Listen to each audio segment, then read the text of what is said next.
Okay, another quick little update for their second week. We've been kind of branching away from the kennel room, the training room, excuse me. Mostly been working out front, so not a lot of distractions, but I want to move at their pace. I want to keep them engaged and following around with me and not putting them in situations where they're more interested in everything happening around them just yet. We're going to work up to that. So I'm still working with them individually to lessen on the chaos. But we've been doing a lot of luring where I will have treats in my hand. I'm going to take one. We'll start walking, and then good. I'm starting to fade the lure. I don't have the thing that follows me around this time, so I will just good. Start walking, and I have my hand up here, good. And before they have a chance, good, to jump up, I'll say good and bring this food down, those treats down to them, good. So I'm not doing anymore. I'm not having them luring like this to where they're constantly having a source of food. I want to eventually be able to just not have food in my hand, good. Let's do your turn, come here.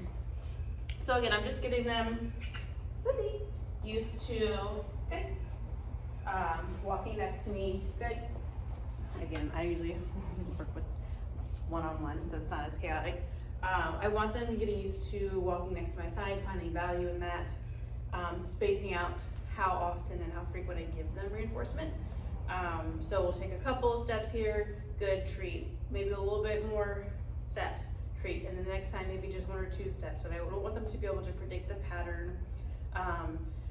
Obviously, since I'm training them, they're always getting some form. I always have food with me to pay them for the things that I like.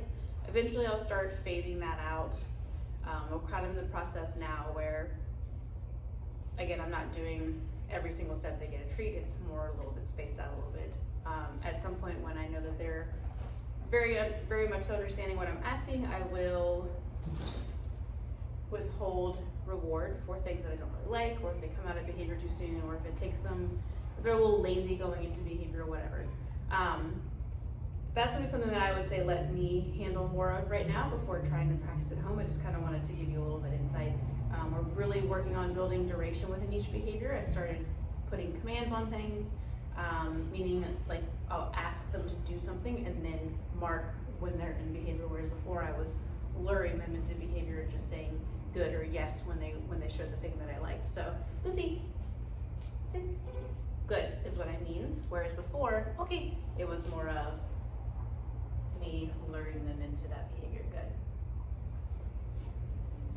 Working a lot on place command, which is something that we'll use to build impulse control, have a calm on command type thing. Something that I would say to work on at home with them, we're working on an out command. Since they like to jump, they're little puppies that like to get into everything. Out is going to be an all-inclusive term, meaning leave something alone. So that could be you, it could be another person, it could be they have something that like a piece of paper, or they stole something off the counter, or a toy that they're not supposed to have, whatever. Right now I'm just creating the muscle memory. So I'll say the word out and then toss the treat away from me. So they get used to when they hear out, they just turn and move away. And then eventually I'll start transfer. We're kind of right there right now where I'm starting to transfer it away from things that are not on me, on my person. So if they're sniffing something, I'll say the word out, and they just, what's the word I want to do? Like they don't even know that they're doing it. They just instinctively, that's the word I want to use. Reflexively, reflex, I don't know the words, it's Friday. Move away from it, I'll mark to say yes, and then let them come get a treat from me. So I'm just gonna demonstrate it. I think it'd be something really good to work on at home when they're excited to see you. I would start out with something like this where they're just paying attention to you. Walk into them, out. Toss the food away. Lucy, out. I also use this to help build a recall of the come command. So, Lucy, yes. Girl. I want to be able to create space, but I don't want to ask them to stay and then call them away every single time, because I don't want them making their own behavior where every time they're away from me, they're going to be called to me, so then it becomes its own thing where even if you want them to say you don't want them to come to you, as soon as you walk away and turn to face them, they just automatically do that. So I use this out to create a little bit of space. Lucy, out. saying their name, yes, when they start turning into me. Out. Halle, yes. Out. Lucy, yes. I'm not really doing the COME yet. I just want them to respond to their names.